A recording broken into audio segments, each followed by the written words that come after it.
ہمیں اپنے مذہب کو، ہمیں اپنے ایمان کو اور ہمیں اپنے ایمان کو پہچاننا ضروری ہے۔ صرف علی ولی اللہ پڑھ لینا کافی نہیں ہے، صرف علی ولی، امام کا پہچاننا ضروری ہے، امام کا پہچاننا ضروری ہے۔ اگر امام کو پہچان لیا، اعمال نہ بھی ہوئے بخش دیا جائے گا۔ میں کوئی گناہ کا سرٹیفکیٹ نہیں دے رہا، میں ایک مثال دے کے اپنی گفتگو کو اختتام تک پہنچاتا ہوں۔ آج کی یہ تمہیدی گفتگو، اور ممکن ہے کہ آنے والے اور 1 یا 2 جمعہ تمہید میں گزر جائیں، اعمال نہ بھی ہوئے اور امام کو پہچان لیا، حق کو پہچان لیا، تو وہ بہت بڑا بخشنے والا ہے۔ امام کو پہچاننا اتنی بڑی سعادت ہے، اتنی بڑی سعادت ہے۔ بس آپ کو وہ پورا واقعہ یاد ہے، میں بس اشارہ کروں گا، آپ کے ذہنوں میں وہ چیز آ جائے گی۔ حضرت حر علیہ السلام، ان سے بڑی کوئی مثال نہیں میرے پاس۔ ان کے پاس اعمال نہ تھے، امام تھا۔ جب تک اعمال تھے، امام نہ تھا۔ حضرت حر علیہ السلام عاشور کی صبح تک یزید کی فوج میں تھے، ان کے پاس تہجد تھی، نمازیں تھی، روزے تھے، حج تھا، زکوٰۃ تھی، ہر شے تھی، امام نہ تھا۔ وہ یزید کی فوج کے سپہ سالار تھے، امام نہیں تھا، یزید کی فوج کے سپہ سالار تھے۔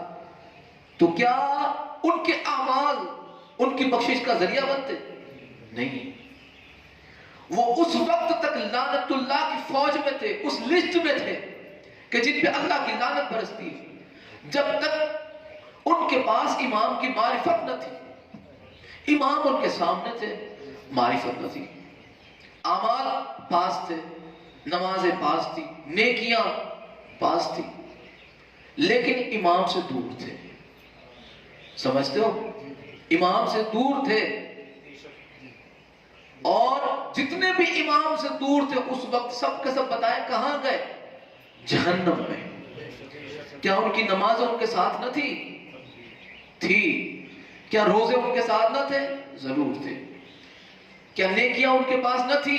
ضرور تھی۔ ایک چیز نہ تھی، امام کی معرفت، اور وہ مر گئے اسی معرفت کے بغیر، سیدھے کہاں گئے؟ جہنم میں۔ حضرت حر لعنت اللہ سے علیہ السلام اتنی دیر میں ہو گئے، انہیں جب پتا چلا کہ میرا پیر جہنم میں ہے، اس لیے کہ میں امام سے دور ہوں، اگر مجھے جنت چاہیے تو یہاں سے پیر نکال کے امام کے قدموں میں سر رکھنا ہوگا۔ جیسے ہی انہوں نے امام کے قدموں پہ سر رکھا، اس لسٹ سے نکل کے رضی اللہ نہیں بنے، علیہ السلام بنے، وہ علیہ السلاموں کی لسٹ میں آ گئے۔ جو رسول اللہ سے محبت کرتا ہے، رسول اللہ سے جو محبت کرتا ہے، وہ بندہ لعنت اللہ سے رضی اللہ بن جاتا ہے، اور جو بندہ آل رسول سے محبت کرتا ہے وہ سیدھا علیہ السلام بن جاتا ہے۔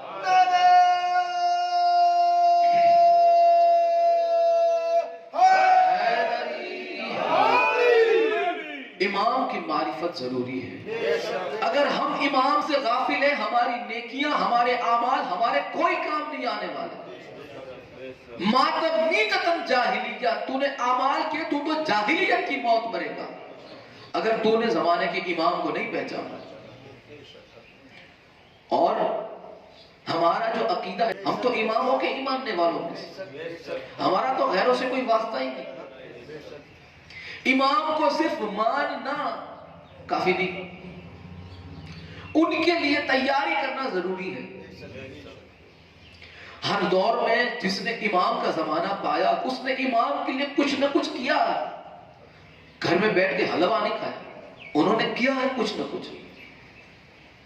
خارجیوں کا جو ٹولہ تھا وہ لانتے کیوں ہیں؟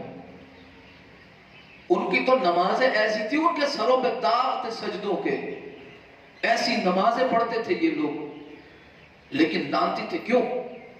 امام کی معرفت نہ تھی، وہ کلمہ کیا پڑھتے تھے؟ لا الہ الا اللہ محمد رسول اللہ، وہ رسول اللہ کا کلمہ پڑھنے والے تھے، لیکن کس سے دور تھے وہ؟ امام سے۔ اگر بات تھوڑی سی سمجھ آئے تو بول دیا کرو، تاکہ مجھے پتا چلے کہ تم یہیں پہ بیٹھے ہو یا کہیں اور ہو۔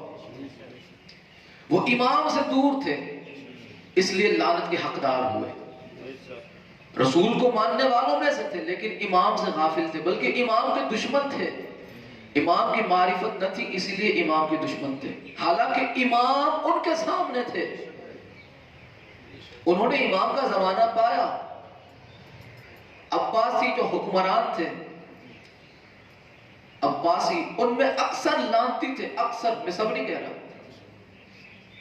عباسیوں میں بہلول دانا بھی ہے، جو اہل بیت علیہ السلام کے اعلیٰ درجے کے عاشقوں میں گنے جاتے ہیں، جو جنت مفت میں بانٹتے پھرتے ہیں امام کے اذن سے، وہ اپنی مرضی سے نہیں۔ یہ ایسے عاشق تھے لیکن بنو عباس سے تھے، اس لیے میں کہتا ہوں اکثریت جو تھی ان کی، وہ امام کی دشمن تھی۔ بظاہر یہ امام کا نام لے کے آگے بڑھتے تھے، ہم تو امام کے ماننے والے ہیں، ہم تو امام کے غلام ہیں۔ معرفت نہ تھی، امام کا استعمال کرتے تھے یہ لوگ۔ کیا ہوا؟ لعنت کے حقدار ہوئے۔ کیوں؟ امام کی معرفت نہ تھی۔ میں کتنی مثالیں آپ کو گنوا سکتا ہوں، تو ان مثالوں سے ہمیں کچھ سیکھنا ہے۔ میں نے کوئی ٹائم پاس کرنے کے لیے مثالیں نہیں دی، میں نے مثالیں اس لیے دی تاکہ ہمیں اپنی سمجھ آئے۔ دوسروں کو ہمیں نہ سمجھانا ہے، نہ دوسروں کے لیے ہمارا وقت اب برباد کرنا، اب ہمیں اپنے آپ کو پہچاننا ہے۔ مولا علی فرماتے ہیں اپنے آپ کو پہچانو، کون ہو تم؟ ہم نے دیکھا کہ ہم مولا کے چاہنے والے ہیں۔ پھر اگلا سٹیپ، ہم نے دیکھا کہ اگر ہم امام کے چاہنے والے تو ہمارے اعمال تو ایسے ہیں۔ کیا امام کے چاہنے والوں کے اعمال ایسے ہوتے ہیں؟ نہیں ہوتے۔ تو پھر کیا ہوتا ہے؟ یا تو ہم امام کو چھوڑ دیں، نعوذ باللہ، جو ممکن نہیں۔ دوسرا راستہ یہ کہ یا جو ہم بھٹکے ہوئے ہیں وہ راستے سے ہم اپنا موڑ امام کی طرف کر لیں، ہم امام کے قریب ہونے کی کوشش کریں۔ تسبیح پڑھنے سے امام کے قریب نہیں ہو گئے، امام کی معرفت سے امام کے قریب ہو